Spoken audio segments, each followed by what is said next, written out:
Imagine stepping back in time to the year 1961. Okay, setting the scene. Right. So John F. Kennedy is in the White House.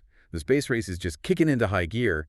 And you decide you want to purchase a single gigaflop of computing power. That is a very specific and probably very expensive shopping list for 1961. Oh, you have no idea. Just to put that into perspective for you, the listener, a gigaflop is 1 billion floating point operations per second. Right, which sounds like a lot. It does. Yeah. But your current smartphone can do that in its sleep while, downloading a movie and updating your calendar. Barely breaking a sweat. Exactly.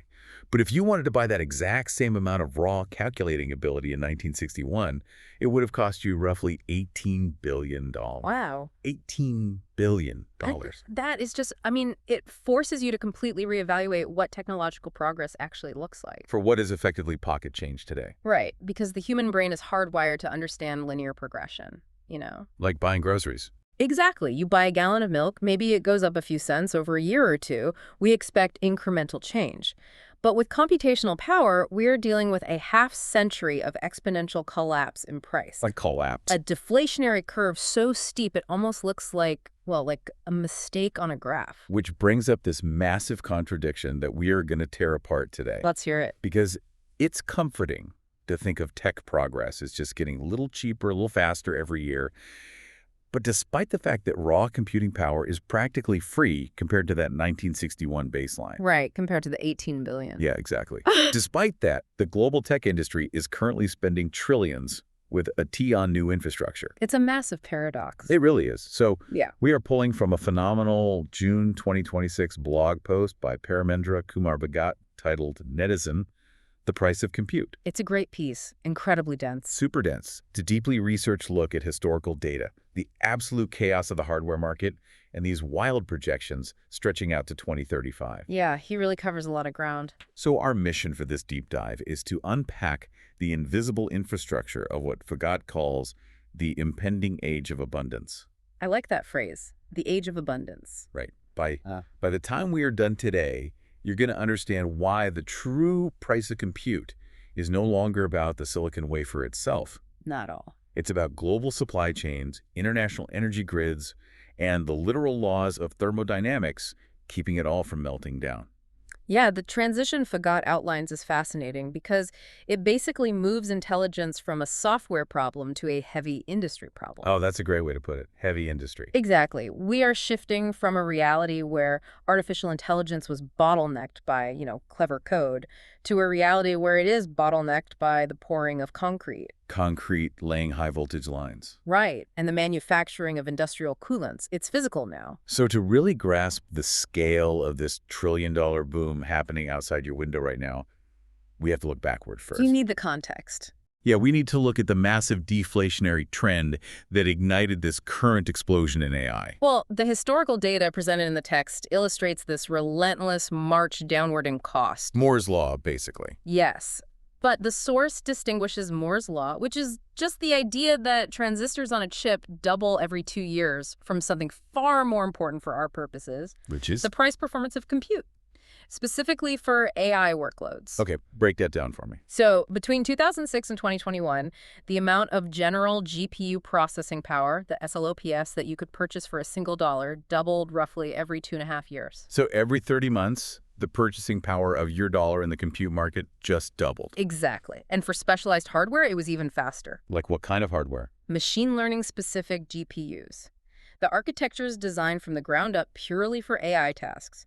For those, the performance per dollar doubled every 2.07 years. Wow. Yeah, driven by shrinking manufacturing processes, the introduction of dedicated tensor cores, and just massive economies of scale. Once you start producing them by the millions. Spot on. Okay, we should clarify something for the listener before we go further, because the source throws around terms like FP32. Good idea. Let's ground that. The text notes that between 2019 and 2025, the price per single precision FLOP, that FT32 metric, fell by an estimated 74%. A huge drop. Right, but what exactly is a single precision FLOP, and why does a 74% drop matter so much? Think of it as the level of decimal precision a computer uses to do a math problem. Okay. If you are calculating the trajectory of a spacecraft heading to Pluto, You need incredibly long, precise decimals. You can't be off by a fraction of a degree. Right. That requires double precision, or FP64, which is very computationally expensive. But neural networks, the brains of modern AI, They don't need that. not really. They are remarkably resilient. They don't always need that insane level of precision to figure out patterns in language or images. Interesting. So FP32 single precision became the Goldilocks standard for a lot of model training. It strikes the perfect balance between accuracy and speed. So when the source says the cost of an FP32 operation dropped by 74% in just 6 years? It means the fundamental building blocks of AI cognition essentially went on a clearance sale. Okay, let's unpack this, because the math isn't mathing here for me. How so? I am struggling to square that 74% discount with the headlines we see every day. Because if the raw materials of computation are plummeting in price, why are the development costs for frontier AI models absolutely skyrocketing? Right. We know for a fact that companies are spending tens, if not hundreds of millions of dollars to train their newest models. And pushing into the billions soon. Exactly. The source even projects that. So if the chips are on clearance, why is the final bill going up by half an order of magnitude every single year? Where is all that money going? That paradox is literally the engine driving this entire era of technology. And the author points to a concept from the 19th century to explain it. Wait, really? The 1800s? Yep, Jevons paradox. I am intrigued. How does an economic theory from the 1800s explain a multi-million-dollar neural network training run? Well, it goes back to an economist named William Stanley Jevons. He was studying the British coal industry. Oh. Engineers at the time were inventing far more efficient steam engines. So they needed less coal to run them. Right, that was the logical assumption from the government. As the engines got better at turning coal into energy, the country's overall coal consumption would drop. You need less coal to do the same amount of work, therefore you buy less coal. Which sounds completely rational. You increase your miles per gallon, your fuel bill goes down. But Jevons observed the exact inverse. They use more. A lot more. Because the steam engine became so incredibly efficient, the cost of operating one plummeted. Suddenly, it was profitable to use steam engines in industries that could never afford them before. I see. You didn't just use them for pumping water out of mines anymore. You used them for manufacturing, for transportation, for weaving. The efficiency unlocked new demand. Exactly. The increase in efficiency didn't reduce demand. It fundamentally unlocked new, massive layers of it. The per-unit cost of coal power dropped, but the absolute volume of coal consumed by the empire exploded. That makes total sense, and we see it in highway planning all the time. Yes, induced demand. Right. You add a lane to fix traffic, but the easier commute just encourages more people to drive, and a year later, the traffic is worse than ever. Perfect analogy. So applying this to AI, the tech companies didn't look at a 74% drop in computing costs and say, fantastic, let's keep our budgets flat and just save the extra cash. Not even close. They looked at that 74% drop and realized they could finally afford to build architectures they had previously only dreamed of. Instead of training a model on a few billion parameters of text, They realized they could afford to train a trillion parameter model. They could afford to ingest massive libraries of global video, real-time audio, and physics simulations. so the scale of their ambition vastly outpaced the speed of the cost reduction. Exactly. Because the barrier to entry got so low, the absolute volume of computation they demanded grew exponentially. That is why the raw cost of training a frontier model is marching from the tens of millions into the hundreds of millions. Now, we aren't saving money at all. We're just buying a vastly larger universe of computation. Precisely. And since the absolute scale of that demand is so astronomical, it fundamentally breaks the traditional hardware market, It completely fractures it. which takes us out of historical trends and slams us right into the chaotic reality of mid-2026. Let's look at how AI developers actually get their hands on this hardware today. This is where we see the transition from macroeconomics to the brutal moment-to-moment reality of the GPU rental economy. The GPU rental economy. Because most AI startups, and even mid-sized tech companies, are not calling up a manufacturer and buying a warehouse full of silicon. The capital expenditure for that is unthinkable for a startup. Right. They are renting time on someone else's machine. And the source gives us an incredibly detailed look at the hourly rate of AI right now. The numbers are wild. Let's look at the workhorse of the industry, the NVIDIA H100.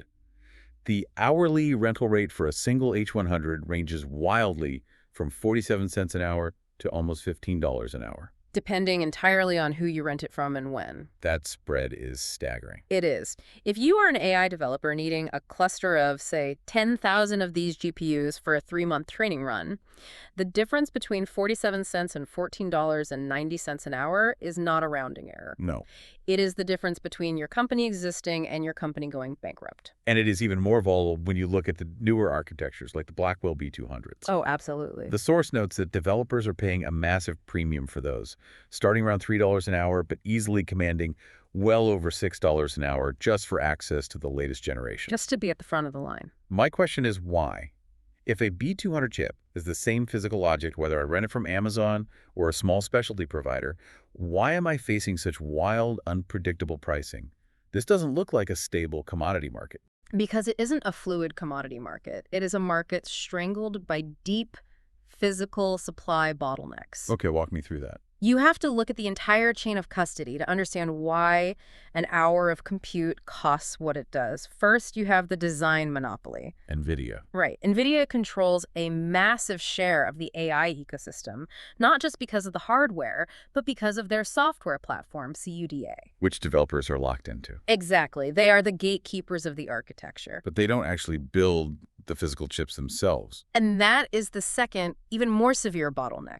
NVIDIA designs the chip, but TSMC, the Taiwan semiconductor manufacturing company, physically fabricates it. And that's not easy. We are talking about microscopic 2-nanometer manufacturing processes. You cannot just build a new fabrication plant over a long weekend. Right, it takes, what, years? 3 to 5 years, billions of dollars, and incredibly scarce lithography machines from companies like ASML just to bring a new fab online. So there's a hard ceiling. There is a hard physical ceiling on how many silicon wafers TSMC can produce in any given quarter. Throwing money at the problem doesn't make a multi-billion-dollar clean room magically appear. Nope. And the source mentions a third layer to this bottleneck: geopolitical export restrictions. Oh, right, because governments have realized that compute is a matter of national security. Exactly. When you artificially restrict where these chips can be sold globally, you distort the supply and demand curves even further. So when a startup in California pays $15 an hour for an H100, they are not paying for the intrinsic value of the silicon. They are paying a scarcity premium. They are paying for the privilege of accessing a resource that everyone else on the planet is fighting for at that exact same millisecond. it reminds me of commercial aviation. How so? Think about the economics of flying. An airline, or in our case, a massive cloud provider like Microsoft Azure or AWS, buys the actual jet. And jets are incredibly expensive. The source estimates that buying a single new Blackwell B200 outright costs between $30,000 and $50,000, maybe more depending on volume. Yeah, massive upfront cost. So the hyperscaler buys the $50,000 jet. The AI developers are just passengers buying a ticket for a 1-hour flight. That's a really good way to visualize it. But the dynamic we are seeing right now is that there are 10 million passengers at the terminal. They all absolutely must fly today, and there are only 1,000 jets on the tarmac. That analogy perfectly captures the segmentation we see in the pricing. The major hyperscalers are charging first-class prices, those $10 to $15 an hour rates, because they offer reliability, massive interconnected infrastructure, and immediate availability. But there are cheaper options. Yeah, the source highlights the rise of what they call neo-cloud specialized providers offering the economy class tickets. Okay. They might rent you an H100 for $138 to $250 an hour. You might have to sign a long-term contract, or you might not get the same level of white-glove enterprise support. The entire pricing structure is a symptom of finite supply. Exactly. But let's say you decide to bypass the rental market entirely.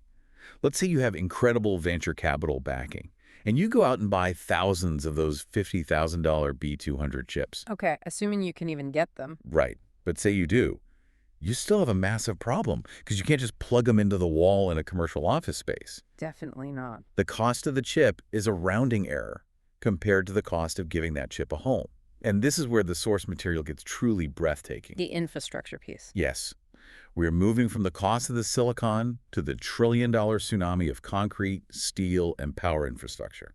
This is the phase of the technology cycle that genuinely alters national economies. The author pulls projections from McKinsey regarding AI-specific capital expenditure, and the scale is difficult to comprehend. What are the numbers? By 2030, the projection is a cumulative spend of $5.2 trillion on AI data centers. 5.2 trillion. The GDP of Japan is roughly 4 trillion. Let that sink in. We are talking about building an infrastructure network larger than the entire economic output of major nations. And that is just the near-term projection. Wait, it gets bigger. Oh, yeah. The source estimates that total data center capital expenditure could climb to between $10 and $15 trillion by 2035. That is an industrial mobilization that rivals the construction of the U.S. interstate highway system. Exactly, but compressed into a fraction of the time. To give you a tangible sense of what that $5.2 trillion is buying, the author breaks down the anatomy of a 1 gigawatt data center.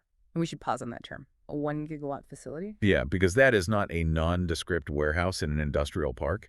1 gigawatt is roughly the electrical output of a modern commercial nuclear reactor. It is an industrial city dedicated entirely to calculation. The source provides a table outlining the annualized total cost of ownership, the TCO, for a facility of this scale.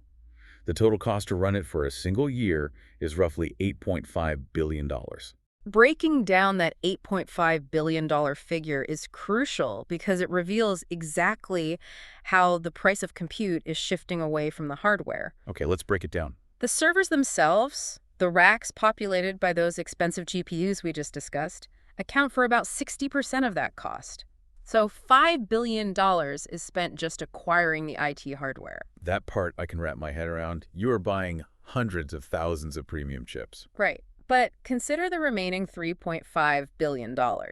Power, just the pure electrical draw from the local utility to turn the servers on, is an enormous operating expense, coming in at roughly $600 million every single year. $600 million just for the electric bill. Just to keep the lights on, so to speak. Ah.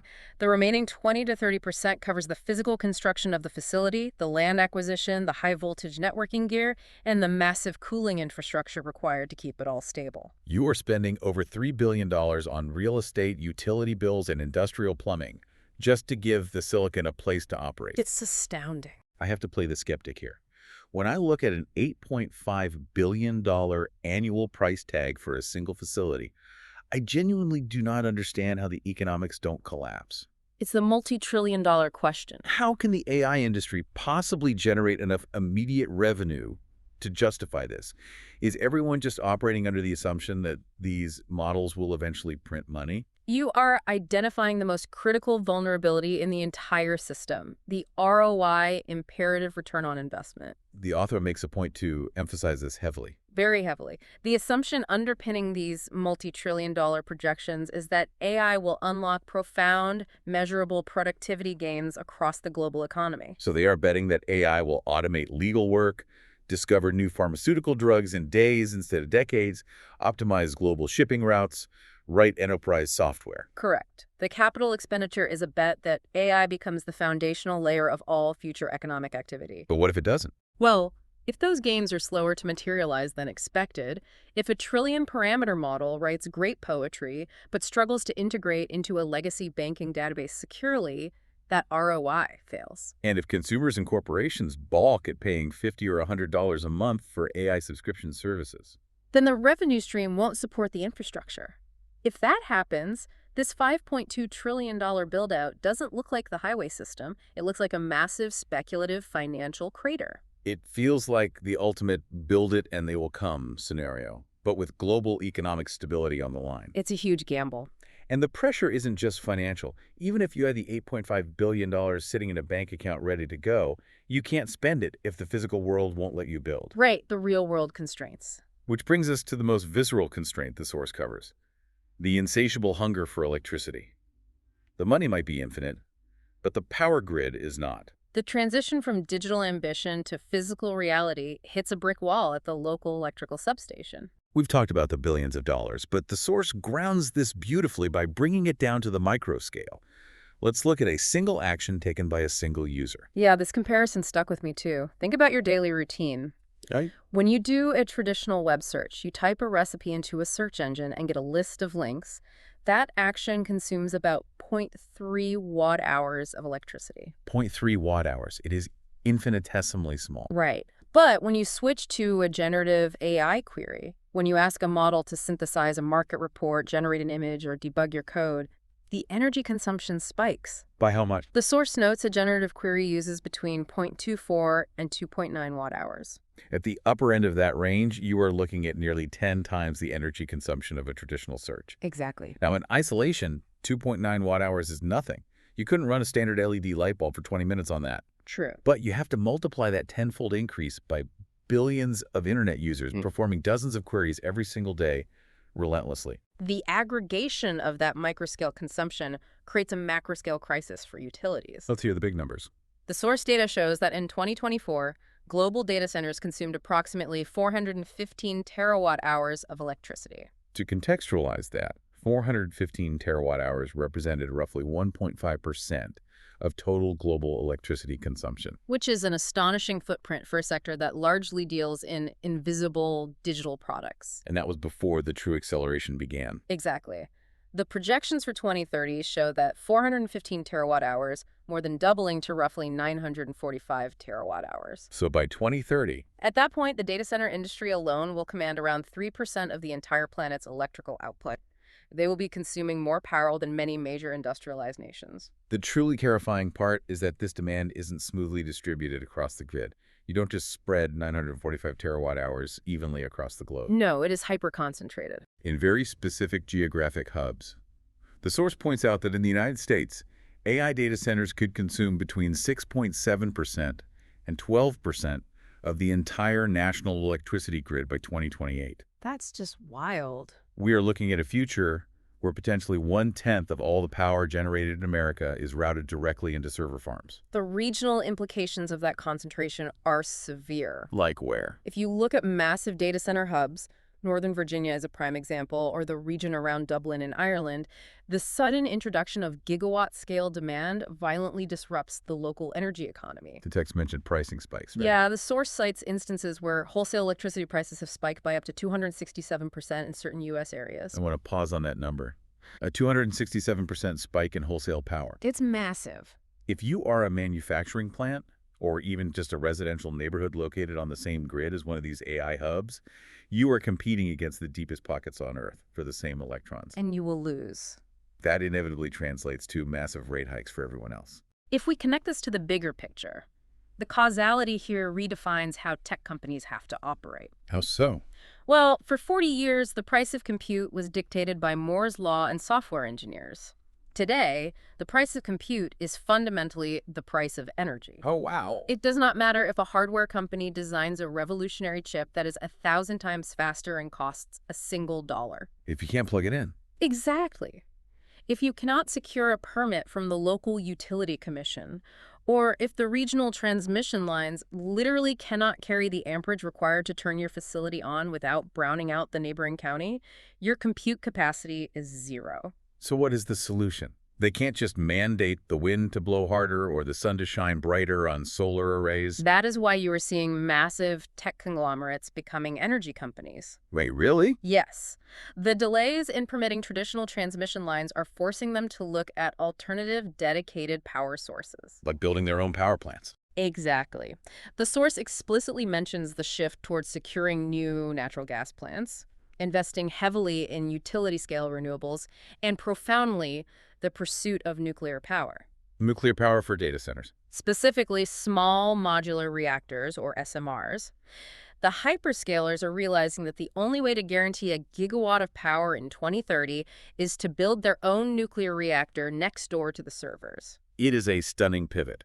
The people who built the social internet are now exploring uranium enrichment contracts because the grid simply cannot support their ambition. It's a whole new world. But let's assume they succeed. Let's assume you get your dedicated nuclear reactor, you power up your gigawatt facility, and all the chips are running. Okay, best case scenario. You immediately slam into the next, even more unforgiving physical wall. Thermodynamics. This is where we leave the realm of electrical engineering and enter the strict, uncompromising laws of physics. Because one of the fundamental truths of computation is that every single watt of electrical energy pumped into a processor is eventually converted entirely into thermal energy. It all becomes heat. Every last bit of it. So when we talk about forcing 945 terawatt hours of electricity into these concentrated data centers, We're simultaneously talking about generating 945 terawatt hours of industrial heat. It's staggering. We are building planetary-scale space heaters that happen to do math. And if you do not aggressively, relentlessly extract that heat the millisecond it is generated, the delicate silicon structures inside the chips will physically melt. The hardware will destroy itself almost instantly. Exactly. The source makes a definitive statement here that genuinely surprised me. It declares that traditional air cooling is dead. Dead and gone. For decades, the image of a data center was rows of server racks sitting on raised floors with massive industrial air conditioning units blasting freezing air down the aisles. Why is that suddenly insufficient? Why is air no longer good enough to keep the machines alive? It is entirely a problem of power density. Historically, a standard data center rack, the metal cabinet holding the individual servers, might draw 10 to 30 kilowatts of power. Air cooling is perfectly capable of managing that thermal load. You just blow cold air over it. Right. You use internal fans to pull cold air across the metal heat sinks, the heat transfers to the air, and you exhaust it out of the building. But the sheer density of modern AI architectures has broken that equation. Because they draw more power. Significantly more. Modern AI racks, packed tightly with premium GPUs, are drawing 50 to 150 kilowatts per rack.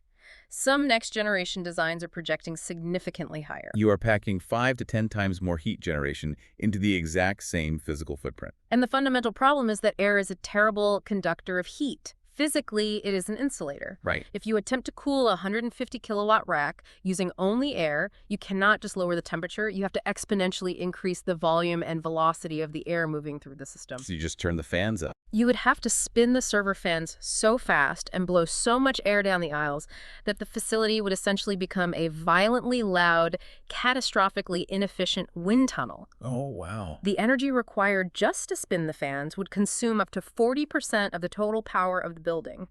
The parasitic draw of the cooling system would bankrupt you. You hit a thermodynamic wall where moving the air requires more energy than computing the data. Exactly. So if air is dead, we have to use something far denser. We have to look at the liquid transition. The source highlights this phase shift in detail. Liquid coolants, whether specialized water glycol mixtures or advanced engineered fluids, have a thermal conductivity up to 1,000 times greater than air. 1,000 times. They can absorb and transport massive amounts of thermal energy away from the silicon in a fraction of the time and space. The text outlines a few distinct paths for this liquid transition, and we need to walk through them because the engineering is fascinating. The first step, the easiest transition, is called rear door heat exchangers, or RDHX. RDHX is an elegant bridge between the old world and the new. How does it work? Imagine taking a massive liquid-filled radiator and attaching it to the back door of the server cabinet. The servers inside still use their internal fans to blow hot air out the back. Okay. But before that blistering air can enter the room and mix with the ambient temperature, it is forced through this liquid-filled door. The liquid instantly absorbs the heat, and the air exits the door perfectly cool. That seems like a very practical solution for what the industry calls brownfield facilities. Very practical. And for the listener, a brownfield facility is an existing, older data center that you're trying to retrofit, as opposed to a greenfield facility, which is built from scratch on an empty plot of dirt. With RDHX, you don't have to rip the guts out of the actual computers. You just change the doors on the cabinets. It extends the lifespan of older buildings significantly, but it is still a hybrid system. Because it still uses air. It still relies on air as the middleman between the hot chip and the cold liquid. To achieve the efficiencies required by the age of abundance, you have to eliminate the air entirely. You have to bring the liquid directly to the silicon. Which brings us to direct-to-chip cooling, or direct liquid cooling, DLC. This is where data center design starts to look like high-performance automotive engineering. I can imagine. In a DLC system, microscopic plumbing is routed directly inside the server chassis. Highly conductive metal cold plates are physically mounted flush against the CPUs and GPUs. Right onto the chip itself. The cooling liquid flows continuously through these plates, absorbing the heat at the exact source of generation, and then flows out to an external heat exchanger. PC gamers have been water cooling high-end rigs for years, but doing this across millions of servers in a hyperdense environment is a different beast entirely. It's incredibly complex. The source notes that major hyperscalers like Microsoft are deploying DLC heavily right now because it drastically reduces the energy wasted on fans and massive air chillers. But there is a third option detailed in the text, and this is the one that genuinely sounds like science fiction. Immersion cooling. My favorite part. I want to make sure I'm reading this correctly. The source states that we are transitioning to systems where entire server chassis are literally submerged into vats of fluid. That is correct. Single-phase or two-phase immersion cooling. We are taking millions of dollars of incredibly sensitive state-of-the-art microelectronics and dunking them into a bathtub of boiling liquid. It sounds crazy, I know. My immediate reaction is that this sounds like an absolute operational nightmare. How does water not instantly short out the motherboards? It is a totally valid reaction, but the key is that this is not water. These systems utilize highly engineered dielectric fluids. A dielectric fluid is an insulator against electrical current, meaning electricity physically cannot travel through it. You could drop a live power supply into it and nothing would short circuit. Whoa, what? However, it is highly conductive to thermal energy. So it absorbs heat, but ignores electricity. Exactly. In single-phase immersion, the servers sit in a sealed tank of this fluid. The fluid absorbs the heat from the chips, becomes warm, and is pumped out of the tank to a heat exchanger, cooled down, and pumped back in. It is a continuous, quiet bath. Okay, that makes sense. But two-phase immersion is where the thermodynamics become genuinely beautiful. A boiling aspect. Right. The fluid used in two-phase immersion is engineered to have an incredibly low boiling point, much lower than water. As the GPUs process data and heat up, the fluid physically touching the silicon begins to boil. It actually boils. It undergoes a phase change from a liquid to a vapor. That phase change itself absorbs an absolutely massive amount of thermal energy without requiring any mechanical pumps or fans. The heat of the computer is doing the work. Yes. The vapor rises to the top of the sealed enclosure. At the top, it hits a chilled condenser coil.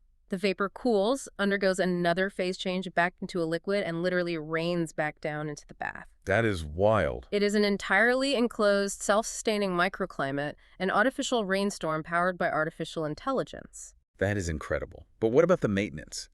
If a memory stick fails, or a GPU needs replacing, a technician has to operate a crane to lift a dripping server out of a vat of synthetic fluid. Why go through that immense physical hassle? You tolerate the maintenance challenges because the efficiency gains are staggering, and the source provides the key metric to prove it, PUE, or power usage effectiveness. Explain PUE, because the author uses it as the ultimate benchmark for these facilities. PUE is a simple ratio used to measure the energy efficiency of a data center. You take the total amount of power entering the building from the utility grid, and you divide it by the amount of power actually used to run the computing equipment. Okay.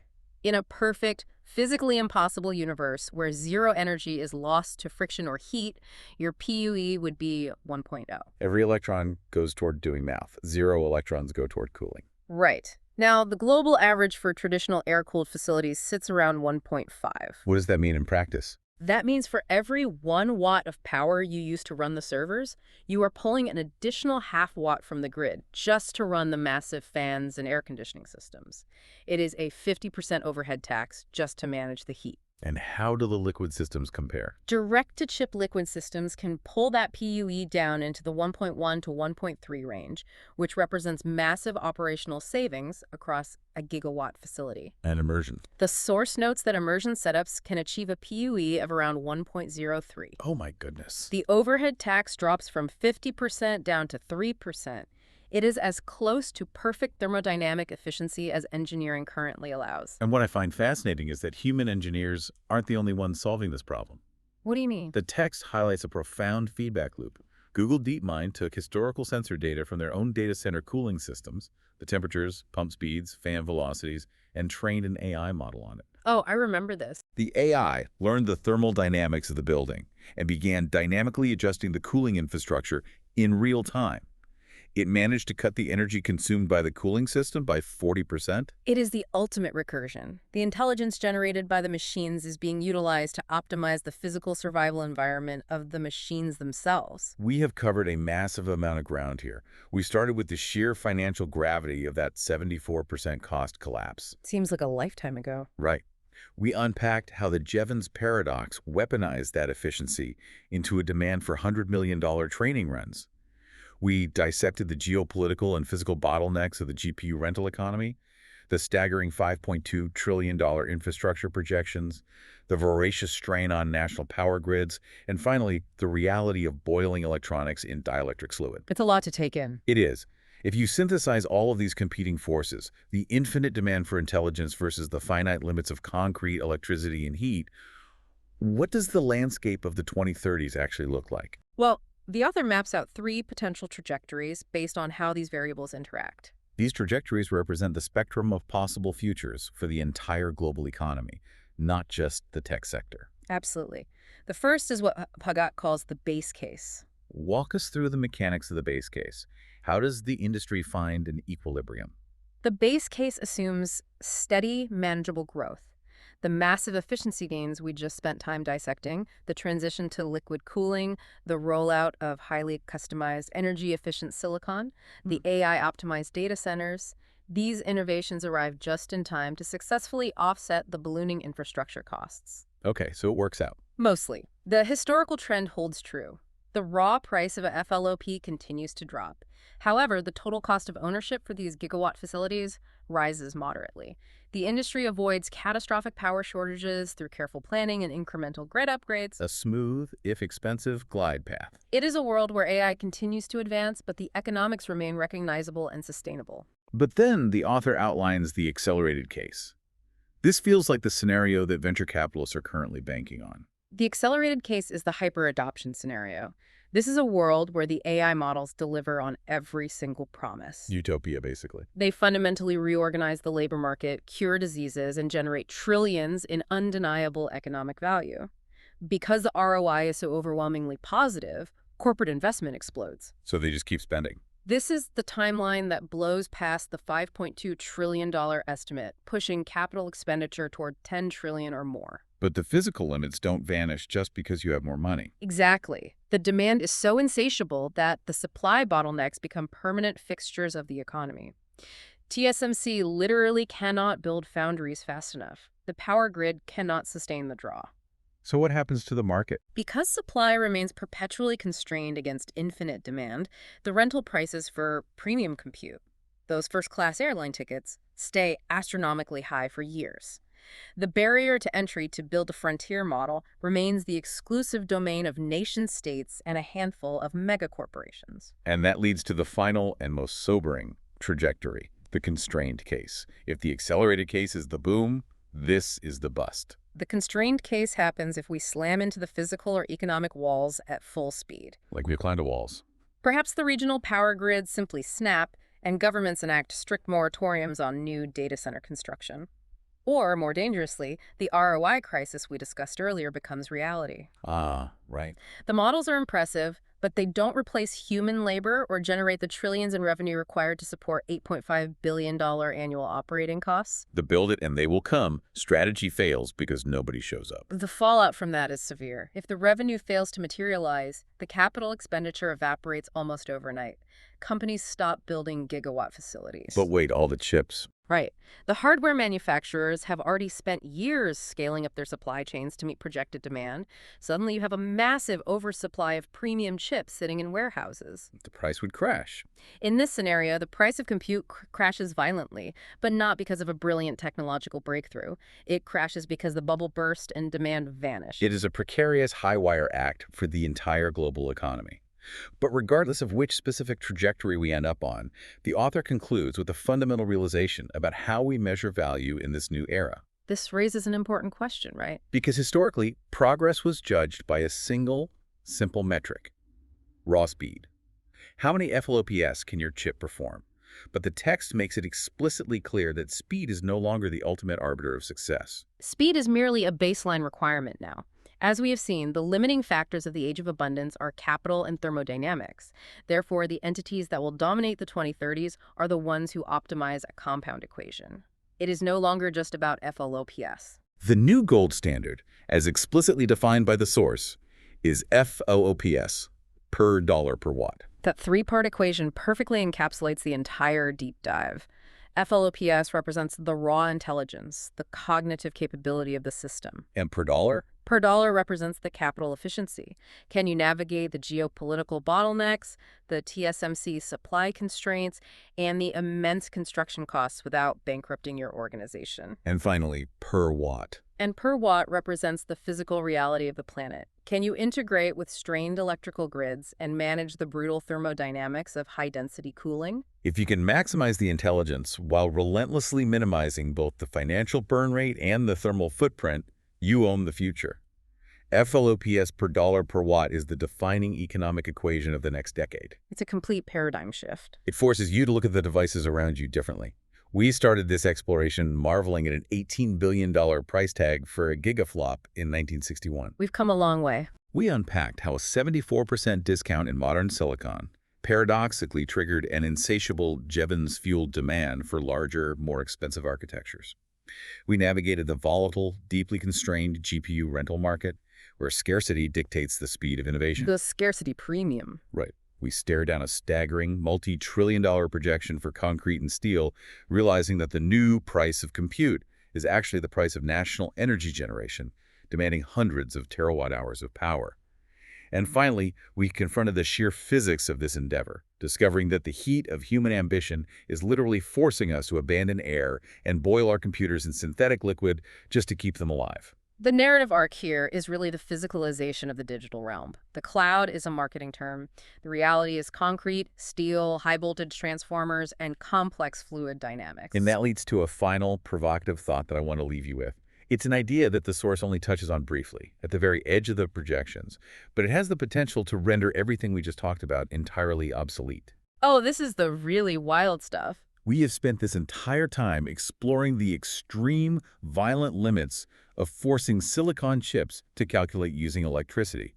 We are building nuclear reactors and boiling dielectric fluids just to keep this specific type of architecture functioning. But the source briefly mentions the wild cards of the 2030s. Neuromorphic and optical computing. Right, completely different physical paradigms. Consider the implications. If the cost of electricity and the engineering nightmare of heat management become too great an obstacle, if society simply refuses to allocate 10% of the power grid to server farms, we might have to abandon this brute force approach entirely. We have to pivot completely. We might have to stop forcing silicon to think the way we want it to, and instead build machines that process information fundamentally differently. Like optical computing. Exactly. The future might belong to optical computing, where data is processed not by pushing hot electrons through metal, but by manipulating particles of light, generating almost zero heat and consuming a fraction of the energy. Or neuromorphic. Or perhaps the answer is neuromorphic engineering, designing physical hardware that actually mimics the wet, incredibly power-efficient neural networks of the human brain. Your brain runs on about 20 watts of power, roughly the same as a dim light bulb, yet it outperforms a gigawatt data center in generalized reasoning. That really puts things in perspective. 20 watts versus a gigawatt. The entire trillion-dollar AI boom we see outside our windows today, with its massive concrete footprints and liquid cooling vats, might not be the final destination. It might just be an incredibly inefficient brute force stepping stone to something entirely alien, something that looks less like a supercomputer from 1961 and a lot more like biology. We might look back at these liquid cooling tanks the same way we look at speed engines. Precisely. So the next time you open an app and ask an AI a question, take a second to think about the invisible infrastructure quietly humming behind the screen, because every time you hit enter, a tiny fraction of a massive planetary machine shifts to answer you. Keep questioning the physics behind the magic. Thanks for joining us on this deep dive.